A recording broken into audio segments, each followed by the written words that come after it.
Evaluation question 6. What have you learned about technologies from the process of constructing this product? So we used a few hard technologies such as camera, iPhone, a tripod, a skateboard, and basically we used this Canon camera that I had at home, and we just used this because it was like a standard camera that could take good shots, and we had really easy access to it because I already owned it. So yeah, that's really good and it did the job. The iPhone we used because we took some behind the scene shots so we could put it on our blog to show how we edited our opening sequence and like us during work, so we can put that on our blog for like proof. We used a tripod for some of the shots because we thought it would make it look more professional if the shots were more steady, and yeah, if like the audience, if there was a long shot where the audience needed to see the whole picture, then we thought a tripod would be better to use.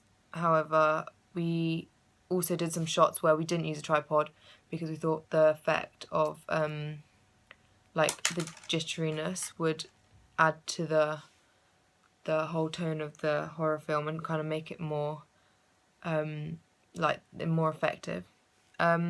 We used a skateboard whilst filming the feet walking, which is kind of like the main part of the first minute of our opening sequence.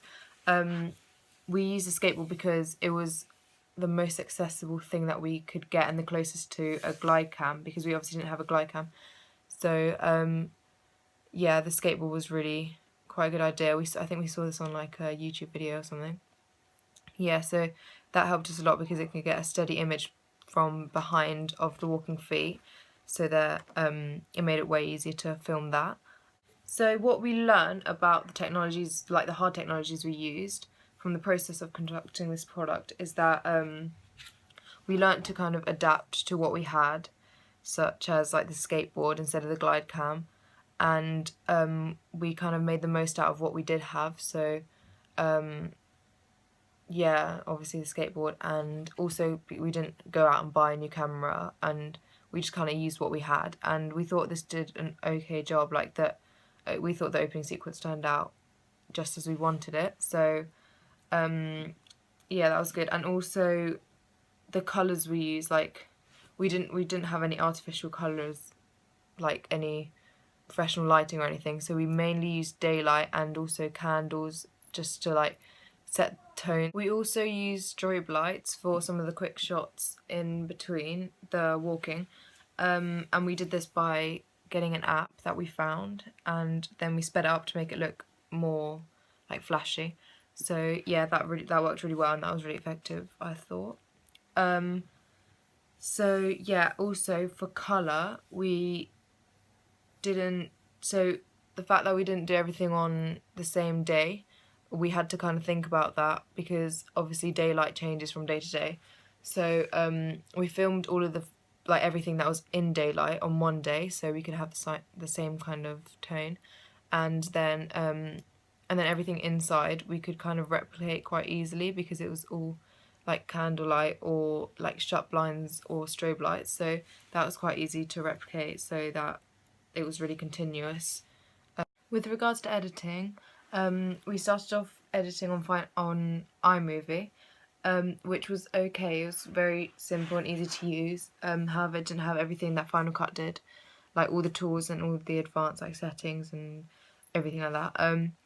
But Final Cut was a bit out of our price range, and so we started off just thinking we were going to use iMovie, but then we discovered that there was a 30-day trial, a free trial for Final Cut Pro, so we decided to get that and then moved all of the editing we had already done on iMovie onto Final Cut, and then on Final Cut we decided to edit there for 30 days, and the fact that it was only a 30-day free trial was quite beneficial to us because it meant that there was like a deadline and we needed to get all the editing done by 30 days, which yeah, it was quite helpful.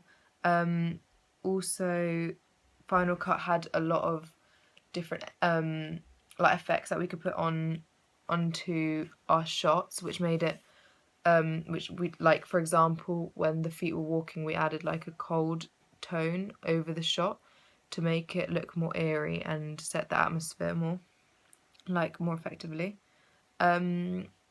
Yeah, so the websites we used were, well, I used Box Office Mojo and IMDb to like do my research and to find out what kind of what horror movies in particular do the best, and like what target audience they have and the ratings and the revenue streams they make. So that really helped when like researching and putting things onto my blog. So we chose to do supernatural horror, which has turned out to be the most popular for the target audience that we were going for. So those two websites were really helpful for like pre-production. We also used the website Blogger, which is where I stored all of my research and all the pre-production, like the storyboard, mind maps, things like that. So like all the schedules we had. This is really helpful because it kept everything in one place. So all of my information was in a clear setting.